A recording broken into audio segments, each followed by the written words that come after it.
If you enjoy this audiobook, please like, share and subscribe for more. The Gift of the Magi by O. Henry. $1.87. That was all. And 60 cents of it was in pennies. Pennies saved 1 and 2 at a time by bulldozing the grocer and the vegetable man and the butcher until one's cheeks burned with the silent imputation of parsimony that such close dealing implied. 3 times Della counted it. $1.87. And the next day would be Christmas. There was clearly nothing to do but flop down on the shabby little couch and howl. So Della did it. Which instigates the moral reflection that life is made up of sobs, sniffles, and smiles, with sniffles predominating. While the mistress of the home is gradually subsiding from the first stage to the second, take a look at the home. A furnished flat at $8 per week. It did not exactly beggar description, but it certainly had that word on the lookout for the mendicancy squad. In the vestibule below was a letter box into which no letter would go, and an electric button from which no mortal finger could coax a ring. Also appertaining thereunto was a card bearing the name Mr. James Dillingham Young. The Dillingham had been flung to the breeze during a former period of prosperity when its possessor was being paid $30 per week. Now, when the income was shrunk to $20, though, they were thinking seriously of contracting to a modest and unassuming depot whenever Mr. James Dillingham Young came home and reached his flat above. He was called Jim and greatly hugged by Mrs. James Dillingham Young, already introduced to you as Della. Which is all very good. Della finished her cry and attended to her cheeks with the powder rag. She stood by the window and looked out dully at a gray cat walking a gray fence in a gray backyard. Tomorrow would be Christmas Day, and she had only $1.87 with which to buy Jim a present. She had been saving every penny she could for months, with this result. $20 a week doesn't go far. Expenses had been greater than she had calculated. They always are. Only $1.87 to buy a present for Jim. Her Jim. Many a happy hour she had spent planning for something nice for him. Something fine and rare and sterling. Something just a little bit near to being worthy of the honor of being owned by Jim. There was a pier glass between the windows of the room. Perhaps you have seen a pier glass in an $8 flat. A very thin and very agile person may, by observing his reflection in a rapid sequence of longitudinal strips, obtain a fairly accurate conception of his looks. Della, being slender, had mastered the art. Suddenly she whirled from the window and stood before the glass. Her eyes were shining brilliantly, but her face had lost its color within 20 seconds. Rapidly she pulled down her hair and let it fall to its full length. Now, there were 2 possessions of the James Dillingham Youngs in which they both took a mighty pride. One was Jim's gold watch that had been his father's and his grandfather's. The other was Della's hair. Had the Queen of Sheba lived in the flat across the air shaft, Della would have let her hair hang out the window some day to dry just to depreciate Her Majesty's jewels and gifts. Had King Solomon been the janitor, with all his treasures piled up in the basement, Jim would have pulled out his watch every time he passed, just to see him pluck at his beard from envy. So now Della's beautiful hair fell about her rippling and shining like a cascade of brown waters. It reached below her knee and made itself almost a garment for her. And then she did it up again nervously and quickly. Once she faltered for a minute and stood still while a tear or 2 splashed on the worn red carpet. On went her old brown jacket, on went her old brown hat. With a whirl of skirts and with a brilliant sparkle still in her eyes, she fluttered out the door and down the stairs to the street. Where she stopped the sign read, Madame Sofronie. Hair goods of all kinds. 1 flight up Della ran, and collected herself, panting. Madame, large, too white, chilly, hardly looked the Sofronie. Will you buy my hair? Asked Della. I buy hair, said Madame. Take your hat off and let's have a sight at the looks of it. Down rippled the brown cascade. $20, said Madame, lifting the mass with a practiced hand. Give it to me quick, said Della. Oh, and the next 2 hours tripped by on rosy wings. Forget the hashed metaphor. She was ransacking the stores for Jim's present. She found it at last. It surely had been made for Jim and no one else. There was no other like it in any of the stores, and she had turned all of them inside out. It was a platinum fob chain, simple and chaste in design, properly proclaiming its value by substance alone and not by meretricious ornamentation, as all good things should do.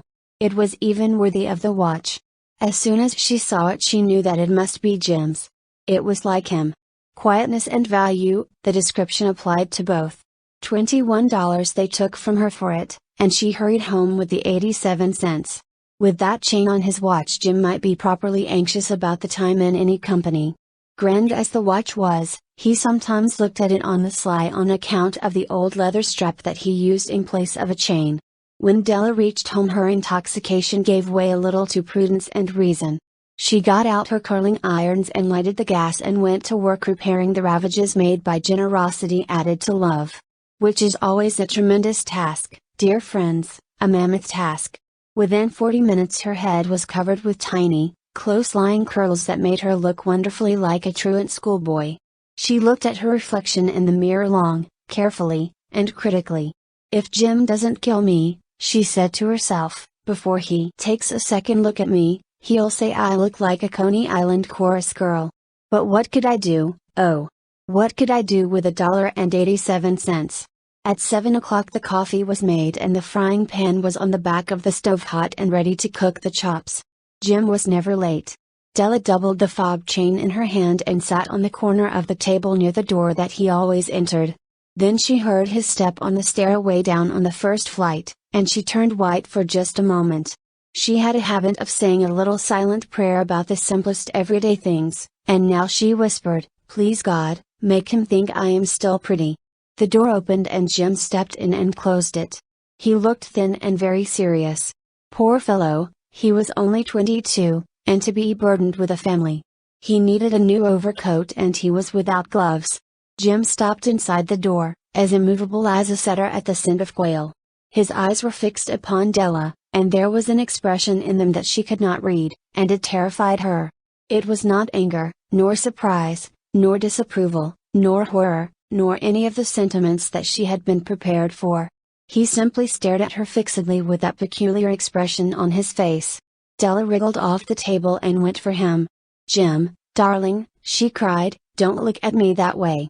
I had my hair cut off and sold because I couldn't have lived through Christmas without giving you a present. It'll grow out again, you won't mind, will you? I just had to do it. My hair grows awfully fast. Say Merry Christmas, Jim, and let's be happy. You don't know what a beautiful, nice gift I've got for you." "You've cut off your hair?" asked Jim, laboriously, as if he had not arrived at that patent fact yet even after the hardest mental labor. "Cut it off and sold it," said Della. "Don't you like me just as well, anyhow? I'm me without my hair, ain't I?" Jim looked about the room curiously. "You say your hair is gone?" he said, with an air almost of idiocy. "You needn't look for it," said Della. "It's sold, I tell you, sold and gone, too. It's Christmas Eve, boy. Be good to me, for it went for you. Maybe the hairs of my head were numbered," she went on with sudden serious sweetness, "but nobody could ever count my love for you. Shall I put the chops on, Jim?" Out of his trance Jim seemed quickly to wake. He enfolded his Della. For 10 seconds let us regard with discreet scrutiny some inconsequential object in the other direction. $8 a week or $1 million a year, what is the difference? A mathematician or a wit would give you the wrong answer. The Magi brought valuable gifts, but that was not among them. This dark assertion will be illuminated later on. Jim drew a package from his overcoat pocket and threw it upon the table. "Don't make any mistake, Dell," he said, "about me. I don't think there's anything in the way of a haircut or a shave or a shampoo that could make me like my girl any less. But if you'll unwrap that package you may see why you had me going a while at first." White fingers and nimble tore at the string and paper. And then an ecstatic scream of joy, and then, alas! A quick feminine change to hysterical tears and wails, necessitating the immediate employment of all the comforting powers of the lord of the flat. For there lay the combs, the set of combs, side and back, that Della had worshipped long in a Broadway window. Beautiful combs, pure tortoise shell, with jeweled rims, just the shade to wear in the beautiful vanished hair.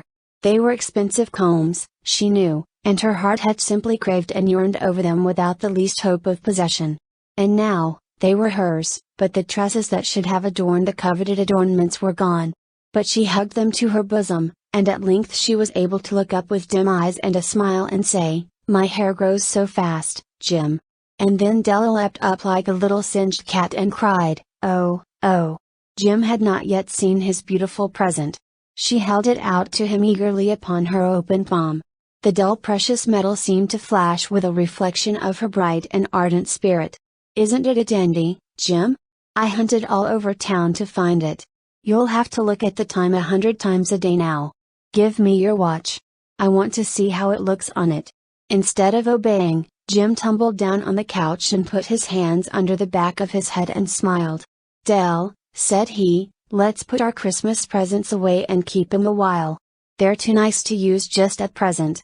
I sold the watch to get the money to buy your combs. And now suppose you put the chops on." The Magi, as you know, were wise men, wonderfully wise men, who brought gifts to the babe in the manger. They invented the art of giving Christmas presents. Being wise, their gifts were no doubt wise ones, possibly bearing the privilege of exchange in case of duplication. And here I have lamely related to you the uneventful chronicle of two foolish children in a flat who most unwisely sacrificed for each other the greatest treasures of their house. But in a last word to the wise of these days, let it be said that of all who give gifts these two were the wisest. Of all who give and receive gifts, such as they are wisest. Everywhere they are wisest. They are the Magi. The end. If you enjoy this audiobook, please like, share and subscribe for more.